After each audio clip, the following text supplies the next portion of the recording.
affirmation formula, apply it to your marriage, apply it to your parenting, apply it to your financial goals, apply it to your business. Every goal and every role, you take those 3 steps, and all it is it's a few sentences. I'm committed to this. Here's why it's a must, and here's what I'm going to do to get there.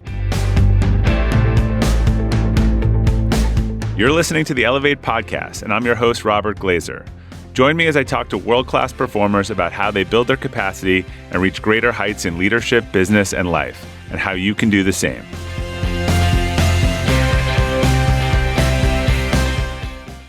Welcome to the Elevate podcast. Our quote for today is from John Wooden: "Make each day your masterpiece." My guest today, Hal Elrod, has changed the way millions of people rethink their mornings.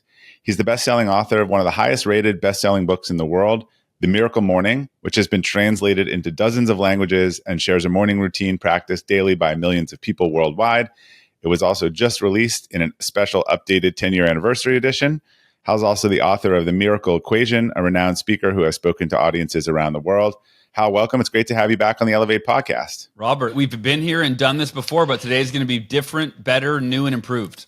Yeah, I mean, while I go backwards, I was going to say I'd encourage people to check out your first appearance way back on episode 15, back when we were still figuring things out. So one of the things I like to ask, like repeat guests, is a lot has gone on particularly since 2000. Like, what's changed for you the most in your kind of world and routine since this global pandemic? Yeah, well, it's actually a perfect correlation. You mentioned there's a new updated and expanded edition of The Miracle Morning, which is kind of fitting. Like, that book came out 11 years ago, and I've always wanted to update it and expand it and rewrite it. And, if you look at, I don't care who you are, if you go back to your work 11 years ago, whether it's a video or an audio recording of you or a book you wrote, hopefully you're a little bit like, oh man, who was I back then, man? I've grown a lot since then. And so, when the pandemic hit in 2020, what I realized is that when we focus on that which is out of our control, we feel out of control. And that's what leads to stress and fear and anxiety and even depression.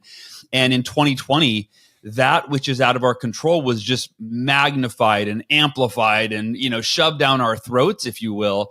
And it has ever since. Like, back then, I used to just, I didn't pay attention to the government and what they were doing. I'm just like, whatever, dude, I'm just living my life. And then it was like, oh no, the government, you can't leave your house now. There are all these, you have to do this, you can't do this. And so for me, I realized, what should I be focused on right now? As a dad, as a husband, as the leader of the Miracle Morning community. And the answer was, well, high level, I should only focus on that which is in my control. And then when the next question is, well, what can I control? And there's only one answer. It's me. Like, I can control how I show up every day, and I can control who I become every day. Right. So through the daily Miracle Morning practice, it's becoming a better version of myself and showing up for my family, for those I love, those I lead, at my best. And so I went back to the Miracle Morning community. I'm like, let's double down. And over the last 11 years, I've been learning how to take the Miracle Morning to the next level. So this new edition has, 70 pages of new content. And it really is sharing everything that I've learned over the last, not just 11 years, 15 years of doing the Miracle Morning, in terms of advanced meditation practices and affirmation practices and visualization practices and so on and so forth. For people who this is the first time they're hearing of the Miracle Morning, which there can't be that many left, will you just share a brief synopsis of the story behind what started it for you, and then kind of the movement? Yeah, it wasn't a book idea, like, to be very clear. It wasn't like, or what are popular topics that people would want to book on?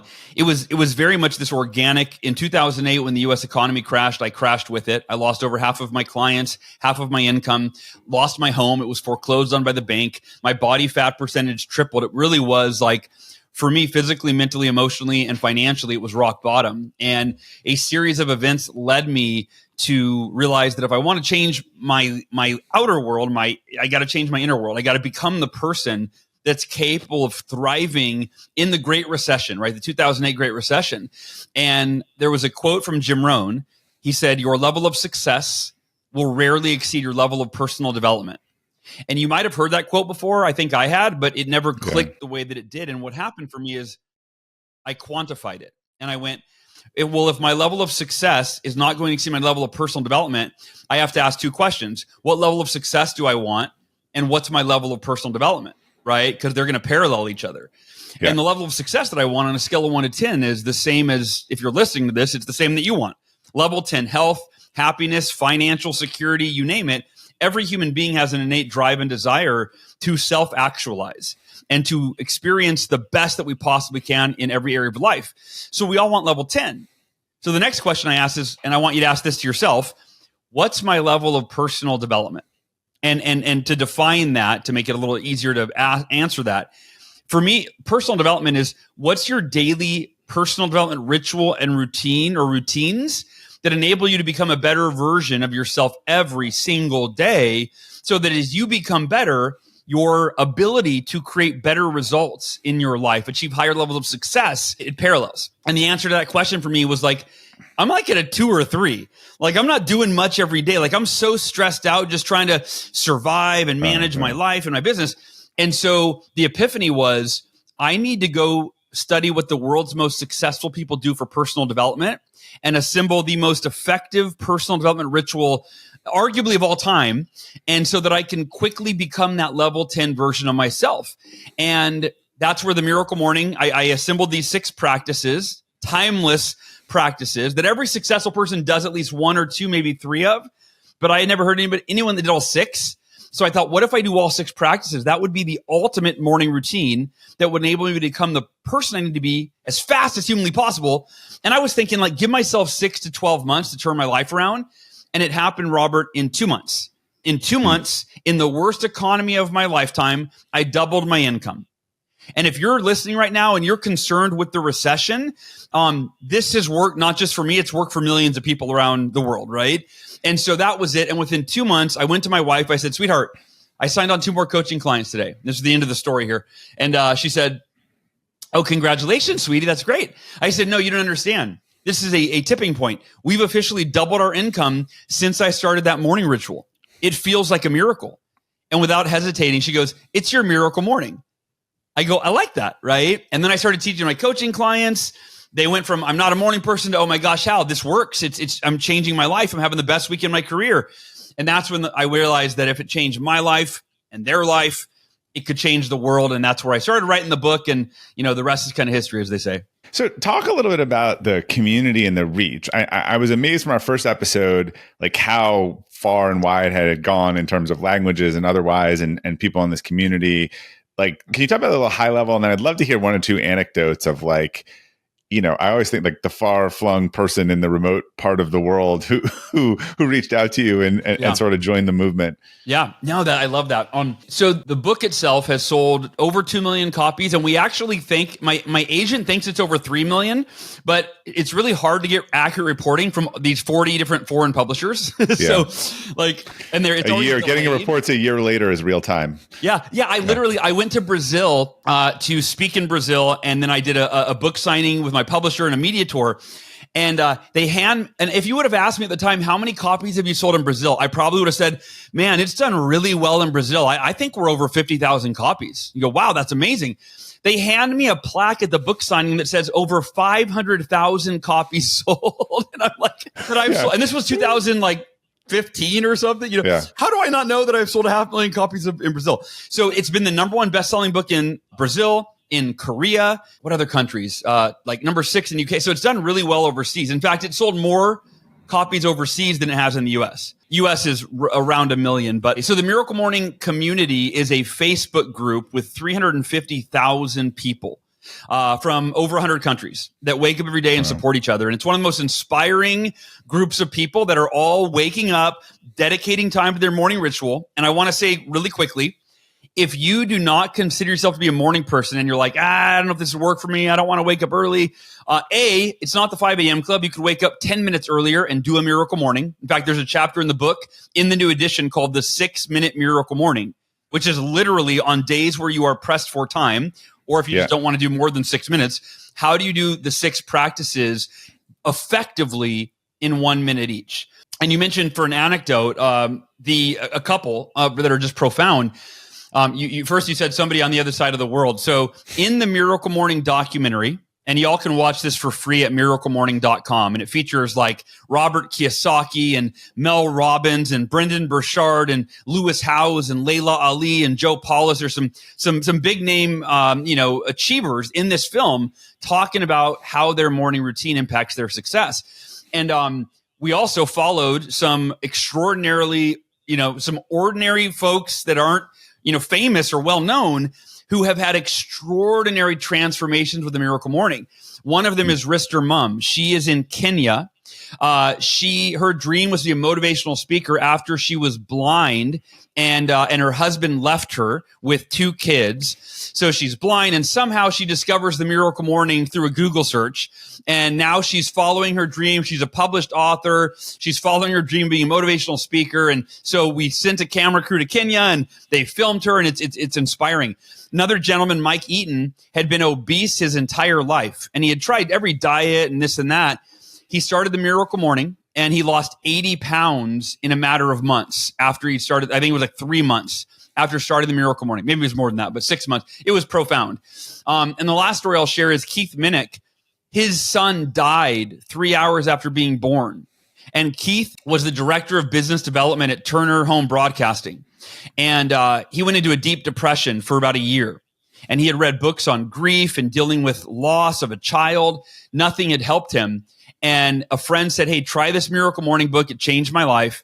And Keith said, and I actually opened the new edition of the book with Keith's story early on. And I put his exact words, but paraphrasing what he said his very first Miracle Morning, he went from being depressed to going, wait a minute, I'm taking control of my life. I'm not going to allow my son's death to determine my mental and emotional well-being any longer. And now, almost 10 years later, he still does the Miracle Morning every day. And he talks about how in the book, how it transformed his life in one day after a year of being depressed. And 10 years later, he's still doing it, learning, growing, and evolving. And I thought it was a great example of how quickly the Miracle Morning can transform someone's life, and how a decade later, it's still transforming their life. I think there's a question of sort of why the morning and why it works, but I want to ask it rhetorically. I guess let's talk about what the un-Miracle Morning looks like for a lot of people, which is maybe I wake up to my child screaming at me or hitting me, alarm. I jump out of bed. I get my phone. I check Facebook. I kind of run out frenetic. I look at my email. I turn on the news. I respond to a bunch of things kind of coming at me. By that point, like, what have I lost? What's the cost of me from the manic morning? So at the highest level, I would just say reactive versus proactive, right? You started the day in a reactive state, and that spikes your cortisol levels from first thing. And then now you are operating at a mental and emotional deficiency all day long. And to me, what the Miracle Morning does in one of the simplest explanations is it enables you to start every day in a peak physical, mental, emotional, and spiritual state in a relatively short amount of time. And so that, I mentioned this earlier, you can show up at your best for the people you love, the people that you lead. And that starts because you show up first for yourself. And it's that overly used cliche oxygen mask analogy, right? Like you put the oxygen mask on in the morning, you do some reading and some journaling and some meditation and some exercise and visualization. Like you start every day, you're essentially utilizing 6 of the most timeless, proven personal development practices in the history of the world, right? I mean, that the world's most successful people have sworn by for centuries. And you're doing all 6 of them. In fact, I'll paraphrase Robert Kiyosaki. Robert is one of the biggest advocates for the Miracle Morning. Now, if you don't know who Robert is, by the way, he's the author of Rich Dad, Poor Dad, which is the #1 personal finance book of all time, 30 million copies sold. Wow. Robert, I got to give him a copy of the Miracle Morning at an event where we both spoke. And he said, I figured he would never read it because the guy's worth like $80 million. I'm like, he's not going to read my little self-published book. It was like 2015, I think. And 3 weeks later, his assistant emailed me and said, Robert's read the Miracle Morning 3 times. Like my jaw dropped right there. Wait, what? One of my favorite authors has read my book 3 times? And she said him and his wife, Kim, are doing the Miracle Morning almost every single day. And it's transforming his health, his mental state. I mean, on and on and on. And he wants to have you on Rich Dad Radio. And I went on the show, and at the end of the interview, and for those that don't know, the 6 practices of the Miracle Morning are organized in an acronym, SAVERS. SAVERS, silence, affirmations, visualization, exercise, reading, and scribing. And at the end of the interview, Robert summed it up better than I ever had. And he said, Hal, and I kind of said this earlier, but I got this from Robert. He said, you named the book correctly, The Miracle Morning. I said, oh yeah, why is that? And he said, because before you wrote the Miracle Morning and you assembled the SAVERS acronym, he said every successful person on the planet swears by at least one of the SAVERS, and many of them do 2 or 3. Maybe they wake up, they read, then they journal, then they exercise, right? He said, but I've never heard of anyone that did all 6 of these ancient best practices in one cohesive ritual like you've taught. And he said, the reason I think you named the book correctly is because any one of the SAVERS will change your life. He said, but when you do all 6, he said, I believe it creates miracles. He said, I'm experiencing miracles in my life since I started this practice a few weeks ago. And so I figure if it's good enough for Robert Kiyosaki and, even someone that's already successful at the highest level by most measures, right? And someone who's a voracious learner and reader, right? He's read hundreds of books. Even the Miracle Morning, was transformative for him. Let's talk about, you said leaders, and there's an interesting thing I've talked about in my own work in capacity building, particularly with people working from home and hybrid now, where I would say, I don't think we're different. And it's not like you are Clark Kent at home and you show up as Superman at work, right? No. You suck at time management at home and money management, and you probably suck at those things at work. And so, some leaders have embraced this. I think some leaders would feel like, oh, like this is a little like not my space or kind of touchy-feely, or I shouldn't be touching this. But if these are your employees and they're working from home, therefore like coming to work is just turning on their computer, how they start their day has a big impact on their attitude and their productivity and otherwise. How do you encourage more leader? I mean, I've always done this. When we've done leadership training and otherwise, we try to model the morning as part of the training. I just think it's holistic. But now there's lines between work are very thin, if any. How do you get more leaders to realize, look, it's great to teach people, in B, but like, if you want to really talk about making people better, like this could be either a huge drag on their life or an accelerant. Yeah. Well, I'll answer it this way. My passion is keynote speaking, right? Like that's, I write books, but speaking is like my favorite thing to do. Writing is really hard for me. It takes a really long time. Every speech that I give is a leader that reads the Miracle Morning and says, and usually they have it, they implement it in their life and they go, my people need this. Like this is transforming my life like it did for Robert. My people need this. Every speech I get is somebody reaching out to me. I don't do any marketing. I'm not with speakers bureaus. They reach out and they go, hey, we need you to come teach the Miracle Morning to our sales team, to our HR department, to, whatever it is. And so they ask you to teach it rather than they try to preach it, I guess. Is that I just think it can be a tough topic to bring up, right? Yeah. Well, I think that when there's a couple things. I mean, when I speak, and we didn't talk about my story at all, but like the 30-second version, when I was 20, I was hit head on by a drunk driver at 80 miles an hour. I was found dead at the scene of the accident, broke 11 bones. I've got pictures to prove it. Thank God for my dad taking those pictures.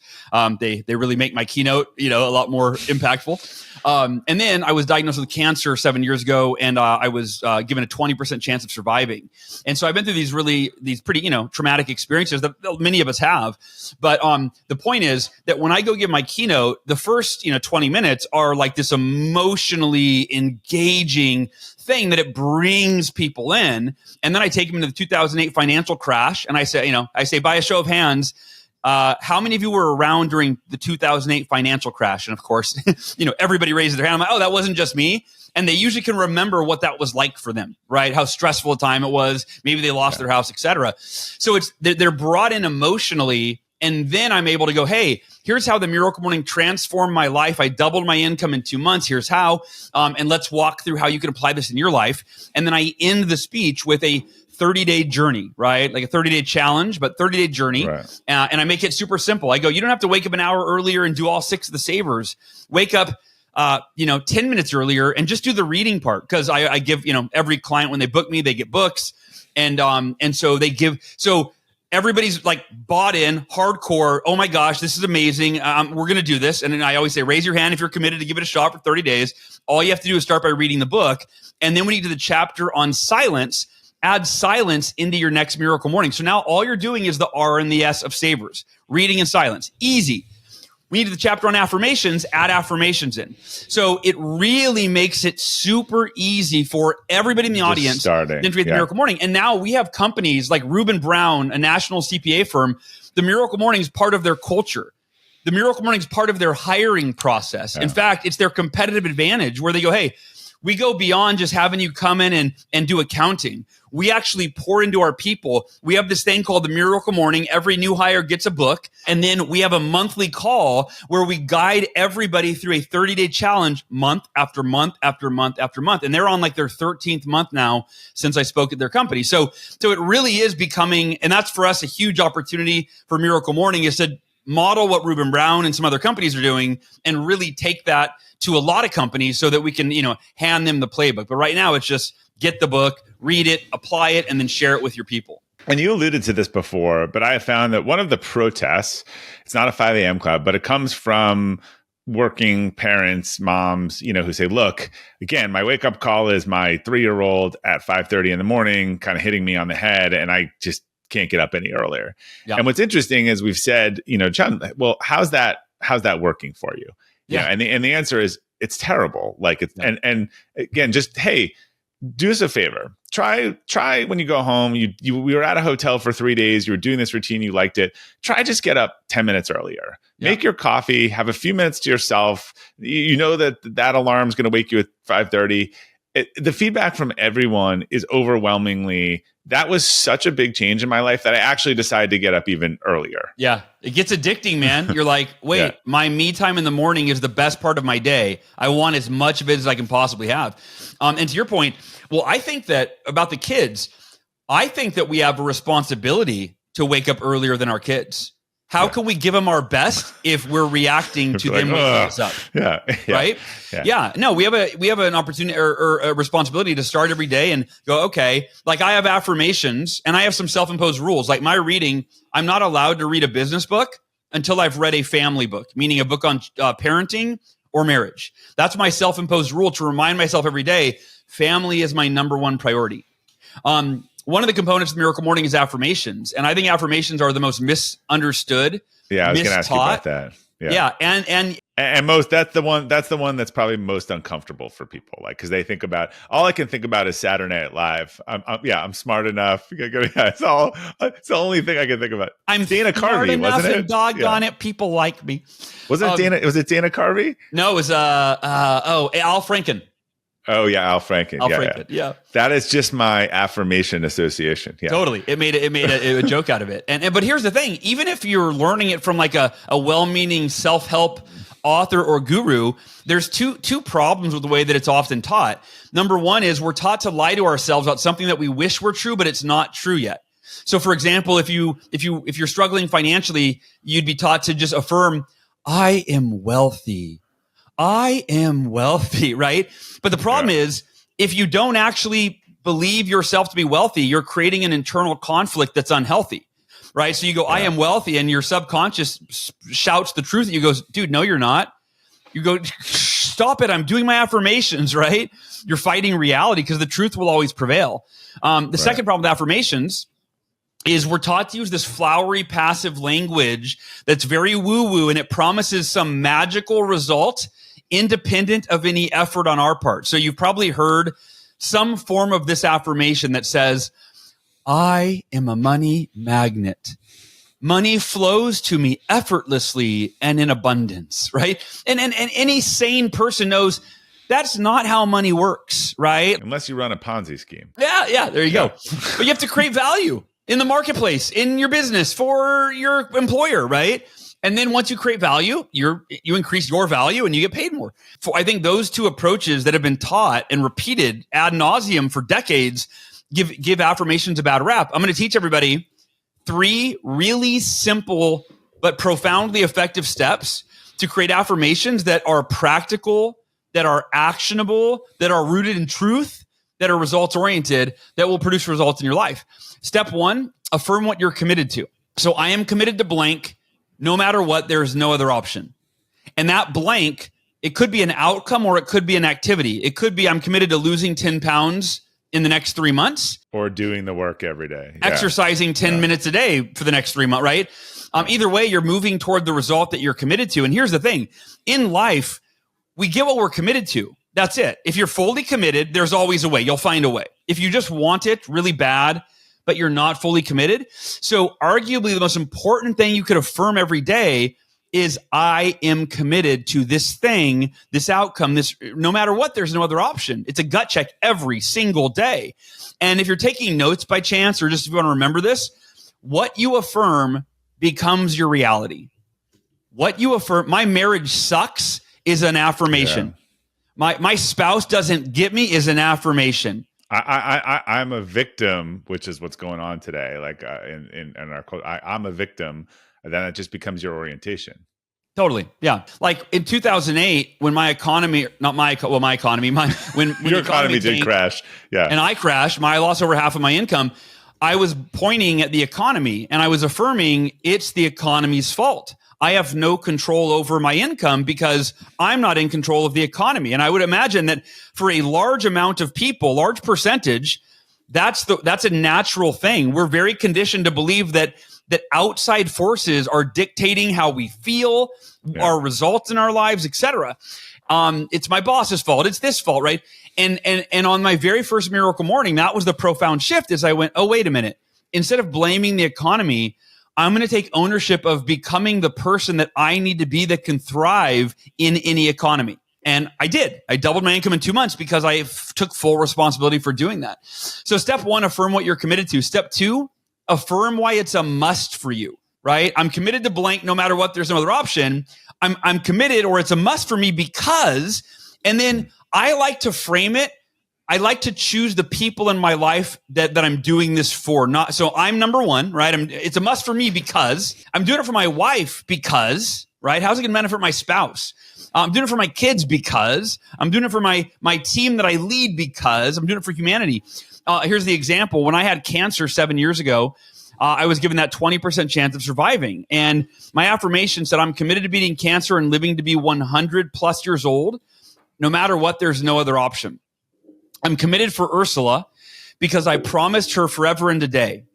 I'm committed for Sophia and Halston, my children, because they need their daddy's love, guidance, and leadership, and I want to watch them grow up. I'm committed, number three, for my mom and dad because they already lost a child. My sister died when I was younger, and they don't deserve to lose another one. Number four, I'm committed to beating cancer for myself because I deserve to live a long, happy, healthy life. And last but not least, I'm committed to beating cancer for the millions of people who are themselves battling cancer or some other disease and may not have the knowledge and resources that I've been blessed with. And it's my responsibility to beat cancer so I can help them on their healing journey. Robert, those 5 reasons, those musts for me were so meaningful and so compelling that when I didn't feel like it, when I wasn't motivated, but I read those, it was like, it doesn't matter if I feel like it. Yeah, that doesn't sound fluffy that is a very specific, where you're going and why you're going. And again, I think a lot of these things are beyond money or resources. Success has a lot of different definitions, right? Being alive is a version of success. Yeah, none of the other goals mattered at that time. It's like, oh, if I don't hit this goal, my business goals are everything's out the window, And then step 3, affirm which actions you will take and when. And this is where the rubber meets the road. This is where, right, without this third step, you might not get to that commitment. If all you do is, hey, here's what I'm committed to and here's why, but then you don't clarify, okay, but whoa, what do you have to do every day to ensure that you move forward toward that commitment that you made, right? If you're not clear on that, you may end up really frustrated at the end of the year where you're like, what the heck, man? I thought I was committed and I knew my why, but you didn't know you didn't decide what you were going to do. And so for me during cancer journey, I had 2 columns. And the first one was, I will do chemotherapy and do the best that Western medicine has to offer. But there was an important distinction. I will affirm that my body is capable of, it's strong enough to survive the chemo, because most people die from the chemotherapy before the cancer kills them. My chemo in specific was one of the most intense regimens in the world because I had such an aggressive cancer. My lung was failing, my heart was failing, my kidneys were failing when I went into the hospital. That's how they discovered the cancer. So for me, I did 650 hours of chemotherapy in 7 months, about 100 hours a month. And I was scared it was going to kill me, But I realized that fear doesn't serve me. I need to affirm that my body will absolutely, unequivocally, no other option. It will survive the chemo while the chemo kills the cancer. But the second column was the most important column. I will relentlessly research every holistic practice, available and implement every single one that I can. And that came with, there was a piece of that said, I will take 100% responsibility for my healing and not leave it up to the doctors. Think about that. Most people, when they're given a grim statistic, like you're probably going to die, most of them accept that statistic as fact. Oh my God, 20% chance of living. And I told my wife day one, I said, sweetheart, I'm not operating on a 20% survival rate. I'm operating on a 100% survival rate, because in my mind, there's a 100% chance that I will be among the 20 to 30% of those that survive this cancer. And anybody listening, you create your own statistic in the economy, right? In your health, in your marriage. Don't listen to global statistics. You decide your own statistics. And so that for me was, taking ownership and then applying every holistic practice I could. I took 70 supplements a day. I juiced every day. I ate a really clean as I could diet. I did ozone sauna, lymphatic massage, coffee enemas, which if you don't know what that is, Google it. That's the most out of your comfort zone daily practice. But I was like, man, if I do this, I deserve to survive, So yeah, but that affirmation formula, apply it to your marriage, apply it to your parenting, apply it to your financial goals, apply it to your business. Every goal and every role, you take those 3 steps, and all it is it's a few sentences. I'm committed to this. Here's why it's a must, and here's what I'm going to do to get there. Wow, let's address a couple things that I know you talked about in your updated version. So it's been 10 years. The role of technology in our life has changed pretty dramatically and has become far more of a distraction. A whole generation kind of wakes up with phones next to their bed. And then 2, and Dan Pink talked about this in his book, When. I mean, most of us are cognitively best in the morning and otherwise, but then there's some night owls for whom really the whole thing is inversed, which seems to be somewhere 8% of the population or something like that. So talk about those 2 things, because I know you've thought about them since the first edition. So the first thing is the phone. My phone, I keep it across from me. Like I have a rule where unless I'm this is the irony. We came out with the Miracle Morning app a year ago, right? And so now it's this balance between using my phone and, because I want to use some of the features in the app I actually really appreciate. I don't use all of them, but there's a built-in journal and built-in affirmations, and there's guided. I like the guided practices. So that's what I do. I hit play and I set my phone away. I don't use the digital journal in the Miracle Morning app. I like a physical journal, but I listen to the guided Miracle Morning practices, and then I will journal by hand, right? And that's actually not totally true, because I do sometimes journal digitally. It just depends. One thing I talk about in the new book is flexibility. I used to be really rigid with my Miracle Morning, like got to do the savers for this long in this order. Now I start my day in silence, and I go, what do I need today? And sometimes I don't do. Sometimes I'll read for the entire Miracle Morning. Like if I'm like, dude, I need to dive into this book because I got this, this is what I need. Sometimes I'll meditate for the entire time. Sometimes I'll do 3 of the savers. Sometimes I'll do 6. Sometimes I'll do a guided practice in the app. It's totally flexible. And there's a whole chapter in the new book called Customizing the Miracle Morning to Fit Your Lifestyle. And I talk about really making this your own practice, and again, whether it's 6 minutes or 60 or anywhere in between, do the savers in different order. But it seems in terms of the digital, I'm not allowed to check anything outside that's not related to the Miracle Morning. So I have different apps sometimes I'll use for the Miracle Morning, whether it's the Miracle Morning app. I'm not allowed to scroll Facebook or do these things. That's my rule. I can only do the Miracle Morning practices, and I keep the phone off as much of that as possible. As far as the night owl piece, I've done research into it. And to your point, small percentage of people are night owls. But I want to share, there's so many examples of people in the Miracle Morning community that say, I was a night owl until I read the Miracle Morning and I tried it. And I realized, wow, when I start my day, because most of them would say, I'm not doing anything highly productive at 11 o'clock at night. I'm just watching TV, Right.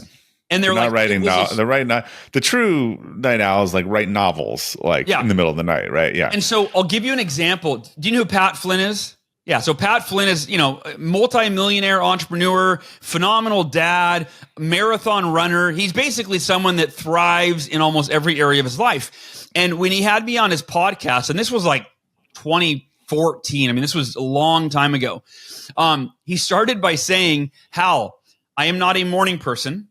I'm a night owl. In fact, I don't even set an alarm. The way that I wake up is my kids come and go, Daddy, Daddy. And he had really little kids.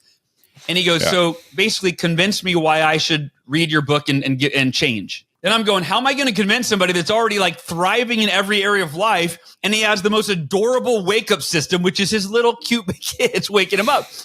So I just, I made my case for the Miracle Morning. And at the end of the interview, Pat said, and he said, I get my best work done at night, right? At the end of the interview, he said, Hal, what you just said makes a lot of sense. I may be missing out on a level of productivity that I'm not even aware of because I'm not starting my day in a peak physical, mental, emotional, spiritual state, like you said. And he said, so I'm willing to give this 30 days. I will do the 30-day challenge or 30-day journey. And he said, I'm committing right now to my community, guys. I'll be accountable. I'll post daily on my social media. And he said, and I'll see how it works. I'll give it 30 days and then I'll decide. He said, basically Miracle Morning became a way of life for him. He's in the Miracle Morning movie. He's featured in the documentary talking about this. And he said, I don't remember the number. It's been so long, but I think he said his productivity increased. And I don't know how he measured it, but it was by 300 or 400%.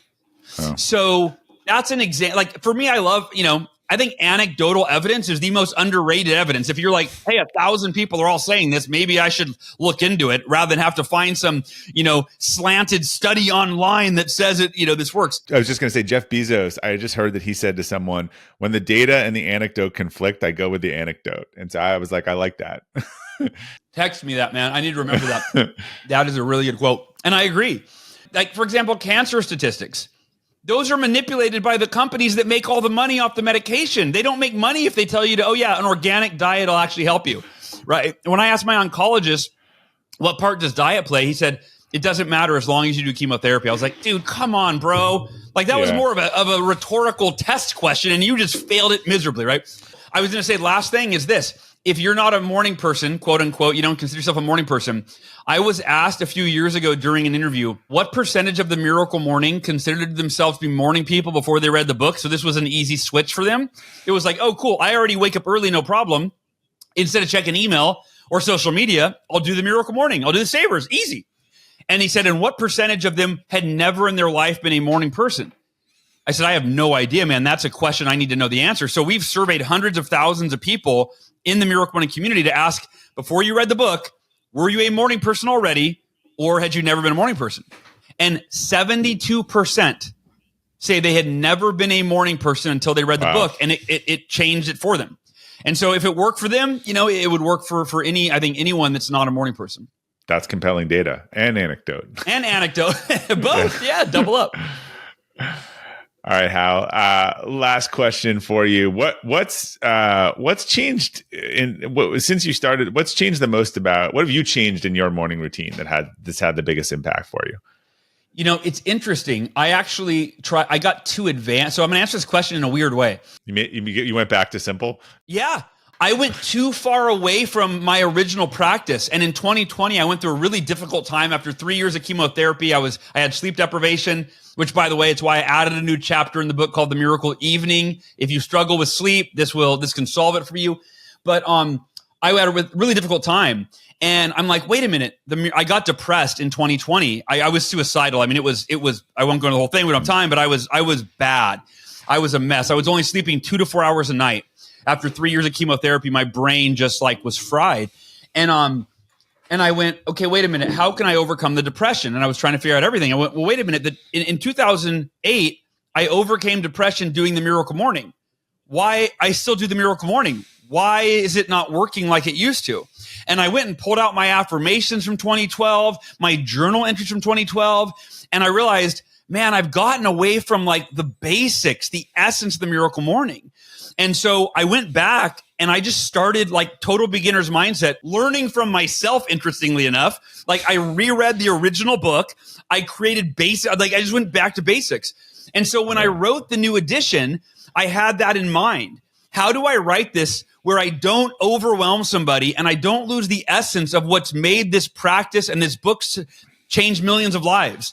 But I also include like, hey, here's some unique, like I teach a practice called emotional optimization meditation in the new book that I created, but it doesn't take you away from the essence of the Miracle Morning. So I was very careful when I wrote this new edition to keep everything that worked in the original, and the 70 pages of new content is really bonus. It's really, it's not gonna confuse somebody or overwhelm somebody. It's written in a way where I still kept it as simple as I could. Awesome.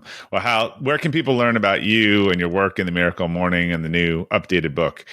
Yeah, miraclemorning.com is the hub for, you can get the movie there for free. You can get the app for free. You can join the community for free. You can find the book there or, anywhere that books are sold, Barnes & Noble, Amazon, Walmart, Target, whatever. But yeah, miraclemorning.com is a great hub for the entire community and the ecosystem to integrate it into your life. And a lot of free resources. So Robert, man, thank you so much for this. Hey, thanks for having us. I look forward. We'll have you back for the 20th anniversary edition. You got it. If not sooner. Awesome, brother. All right, to our listeners, thanks for tuning in to the Elevate podcast today. We'll include links to Hal, the Miracle Morning, and his work on the detailed episode page at robertglazer.com. Thanks again for your support. Until next time, keep elevating.